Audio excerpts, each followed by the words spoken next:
এইটার মধ্যেই কি গুপ্তধন? হ্যাঁ, এটার মধ্যে গুপ্তধন। তা গুপ্তধনের বাক্সটা তো নতুন নতুন কে? হ্যাঁ, গুপ্তধনের বাক্সটা পুরানি আসলে, কিন্তু গুপ্তধনের বাক্সটা নষ্ট হয়ে গেছে, তো এই জন্য দাদি সব মালামাল এই বাক্সে রাখছে। হয় মিয়া, আপনি আমার লাগে মজা লান। গুপ্তধনের কথা কয়ে আমার সময়টা নষ্ট করছেন। আপনার দাদি বলে পুরান বাক্সের দিয়ে সব নতুন বাক্সে মালামাল রাখছে, হেলে আমারে ডাকছেন কে? চাবি তো আপনাদের আছেই। কি কমো ভাই, আসলে আমার দাদি। সরি ভাই প্রশ্নটা করার জন্য ভাই, আমি বুঝতে পারিনি আপনার দাদি যে নাই ভাই। আপনি কান্দাকাটি করেন না ভাই, আপনি কোনো টেনশন করেন না ভাই, আমার দ্বারা বহুত চাবি আছে। আপনার এই গুপ্তধনের বাক্স আমি খুললে দিব। এই যে দেখেন, ধর্মিয়া, আমার দাদি মরবে কে? আমার দাদি ব্যস্ত রয়েছে, কিন্তু একটা কাজটা চাবি ধরতে দেয় না, বাক্স ধরলে মারে, হে গেছে বেড়াইতে। এই সুযোগে আপনারা আনছি, এটা তাড়াতাড়ি খোলেন, অর্ধেক আপনার অর্ধেক আমার। ও এই হলো কাহিনী।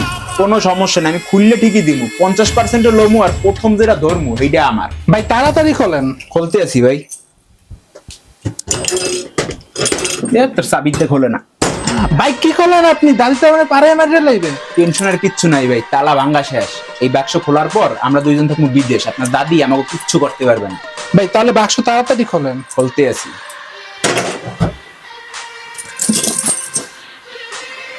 আপনার দাদা এখন বাল থুই গেছে। কি কইলি তুই? আমার দাদা এলো, কোনো খারাপ কথা কবি না। বাল মানে? ভাই আমি কোনো খারাপ কথা কই নাই ভাই, এই দেখেন এটার মধ্যে কটা কাগজ আর এই চুলটা আছে ভাই, আমি একটু হিন্দিতে কইছি বাল ভাই।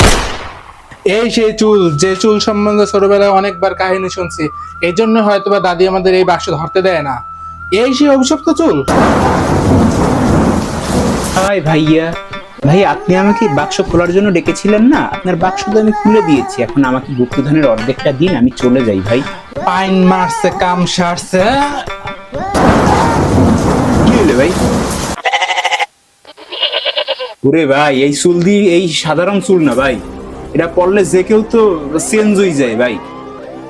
আপনার দাদাই কি এটা টিকটক আবিষ্কার করেছিল? হ ভাই, আপনি ঠিকই ধরছেন। আমার দাদাই প্রথম টিকটক আবিষ্কার করছিল, সেই প্রথম টিকটক আসছিল। সে পরবর্তীতে এই জন্য অনেক অনুতপ্ত ছিল। আপনার দাদা যেহেতু অনুতপ্ত ছিল, তাহলে আমি শিওর আপনার দাদা এই টিকটক নির্মূলের কোনো উপায় বাইর করে রেখে গেছে। আমি একটু খুঁজে দেখি খারাপ। আরে এই তো একটা বই পাওয়া গেছে, টিকটক নির্মূলের উপায়। টিকটকারদের পাছার জিনিস থেকে মাথায় আর মাথার জিনিস থেকে হাঁটুতে। এর মানে আপনি বুঝছেন, তাদের মাথায় থেকে গু আর হাঁটুতে থেকে বুদ্ধি। তাই টিকটক যারা শুরু করছে তাদেরকে আর ঠিক করা যাবে না, তাই নতুন করে যেন কেউ নষ্ট না হয়, তাই এই চুলটি পুড়িয়ে ফেলতে হবে। তাহলে নতুন করে কেউ আর টিকটকে ঢুকবে না, এবং আগে যারা ঢুকেছিল তারাও আস্তে আস্তে সুস্থ হয়ে যাবে। ভাই আমরা এই গুপ্তধনের লোকটা বাদ দিই, আসেন এই চুলটারে আমরা পোড়াই ফেলাই, সবাই টিকটকের হাত দিয়ে বাঁচাই। এইটাই তো আসল গুপ্তধন।